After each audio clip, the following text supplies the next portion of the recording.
വരുമ്പം അത് വെട്ടിപ്പാൻ ഒരു നിമിഷമേ ഉള്ളൂ. കാരണം അവർക്ക് കുറെ റീച്ചൊക്കെ കിട്ടും. സംഭവം ശരിയാണ്, അതിനുവേണ്ടിയായിട്ട് അവർ ചെയ്യുന്നല്ലോ.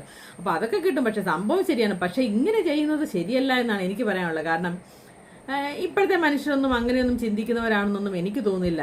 ഭൂരിപക്ഷം പേരും ചിന്തിക്കുന്നവർ പണ്ട് 80 വയസ്സും 90 വയസ്സും ഒക്കെ ഉള്ളത് ചിലപ്പോൾ ചിന്തിച്ചെങ്കിലായി. അല്ലാതെ സാധാരണക്കാരൊന്നും അങ്ങനെ ചിന്തിക്കുമെന്നൊന്നും എനിക്ക് തോന്നുന്നില്ല. അത് ഒരു സ്കൂളിൽ ചെന്നൊരു പൊതുചടങ്ങിലൊക്കെ അങ്ങനെ ആരെങ്കിലും ചെയ്യുമ്പോഴത്തേക്ക്. പിന്നെ എനിക്ക് വി മുരളീധരനോടും ഈ പറഞ്ഞ സംസ്കൃതിനോടും ഒക്കെ പറയാനുള്ള ഒരു ഫ്രീ ആയിട്ടുള്ള ഒരു ഉപദേശമെന്ന് പറഞ്ഞാൽ, നിങ്ങളൊക്കെ ചെയ്യുന്നത് എന്താണെന്ന് നോക്കിയിരിക്കാൻ ഇവിടെ കുറേ പേര്, ഞങ്ങളെപ്പോലെ കുറേ ആൾക്കാർ ഇങ്ങനെ ക്യാമറയുമായിട്ട് അവിടെ നിൽപ്പുണ്ട്.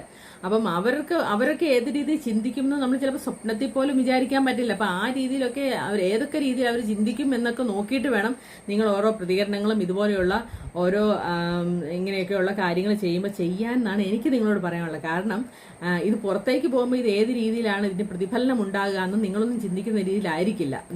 നിങ്ങൾ ചിലപ്പം അന്നേരത്തെ സമയക്കുറവ് പോലെ അന്നേരം തോന്നിയ ഒരു സ്വാഭാവികമായ നടപടി എന്ന രീതിയിൽ പെട്ടെന്ന് എടുത്തോന്ന് പറഞ്ഞ് ഇങ്ങനെ ഇട്ടിട്ട് പോയതായിരിക്കാം. സംഭവം ശരിയാണ്. പക്ഷേ എങ്കിൽ എന്നിട്ട് ചിലർ ചോദിക്കുന്നു, ഒരാളുടെ കയ്യിലെങ്കിലും കൊടുക്കാമായിരുന്നില്ലേ?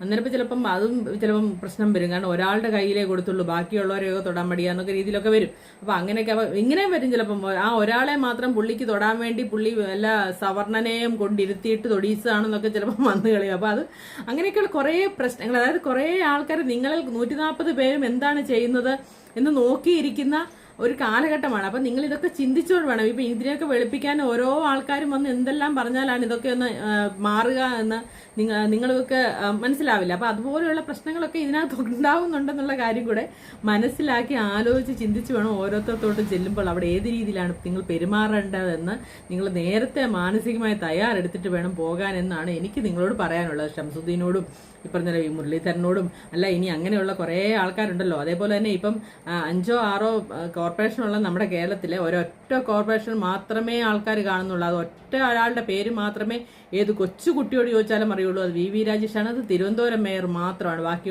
ഇവിടുത്തെ മേയർ ആരാണെന്നോ ഏതൊക്കെ കോർപ്പറേഷൻ ഉണ്ടെന്നോ ആരോട് ചോദിച്ചാൽ ആർക്കറിയാം, ഒന്നും അറിയാൻ പറ്റില്ല.